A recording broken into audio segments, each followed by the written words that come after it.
Hello मेरे दोस्तों, हम लोग देख रहे थे कि जब छोटी से छोटी संख्या या न्यूनतम संख्या या कम से कम संख्या कहता था तो लसन निकालते थे, या यह कहता था कि दी गई संख्या से कट जाए तब भी लसन निकालते थे ना, लघुत्तम समापवर्त निकालते थे। अब हम लोग देखेंगे कि जब बड़ी से बड़ी संख्या कहेगा या दी गई संख्या को काट दे, जो संख्या देगा मुझे उसे काट देने वाली संख्या पूछेगा, या अधिकतम या बड़ी से बड़ी संख्या कहेगा तो हम लोग मौसा निकालेंगे। जैसे हमारे पास प्रश्न है कि वह सबसे बड़ी संख्या बतावे, वह सबसे बड़ी संख्या बतावे जो 216, 360 तथा 1008 में से प्रत्येक को 1008 में से प्रत्येक को पूर्णतः विभक्त करे।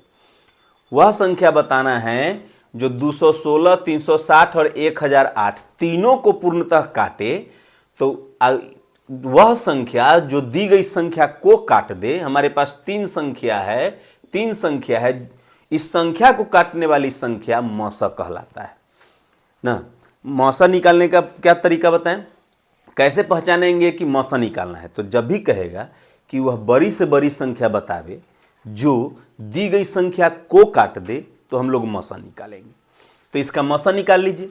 तो 216 से भाग देंगे 360 में। देखिए, आप किसी से किसी में दीजिएगा कोई फर्क पड़ने वाला नहीं है, लेकिन सबसे छोटी संख्या से उससे जस्ट बड़ी संख्या में भाग दीजिएगा तो मौसा निकालना आसान हो जाता है। तो 216 से 360 में लगाएंगे तो एक बार में 216 लगेगा। 10 में से 6 गया 4, ये बच गया 5, 5 में से 1 गया 4, ये 3 में से 2 गया 1 आ गया। अब 216 से अब इसमें नहीं लगेगा, अब आगे तो कोई अंक है नहीं, तो जो घट के आया उसको अब घेरेंगे, अब वह भाजक हो जाएगा। जो पहले भाजक था उसको यहाँ उतारेंगे, तो 216 यहाँ उतार दिए। अब 144 से इसमें लगेगा एक बार में 144, तो 6 में से 4 गया 2, 10 के 11 में से 4 गया तो कितना बचेगा 7, यह कट गया।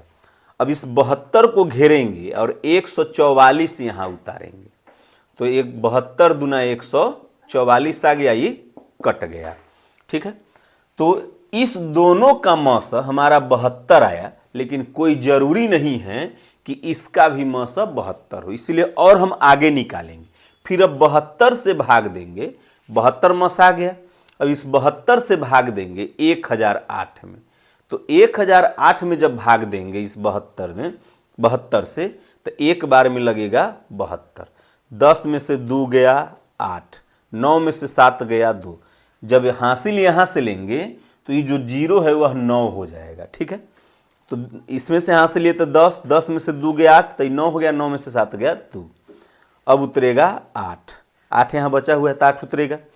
तो 72 से इसमें लगाएंगे तो 4 बार में 4 दूना 8 और 4 सते, यह पूरा कट गया। तो हमारा देखिए संयोग से यह पूरा कट गया। अगर नहीं कटता तो आगे यहाँ घेरते, फिर 72 उतारते तो मौसा बदल जाता, लेकिन यहाँ कट गया तो हमारा मौसा 72 ही आया।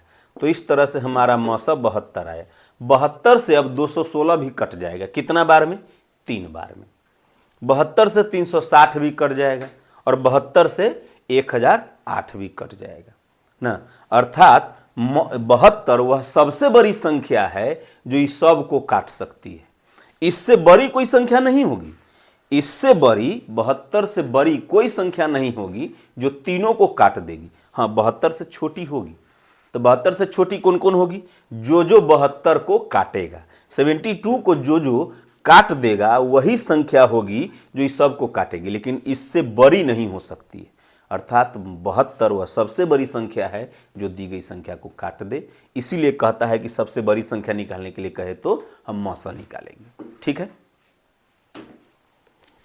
इसी पर नेक्स्ट प्रश्न है, कह रहा है कि 3 ड्रम है जिसमें एक में 518 लीटर दूध है, एक में 814 लीटर दूध है और एक में 1147 लीटर दूध है।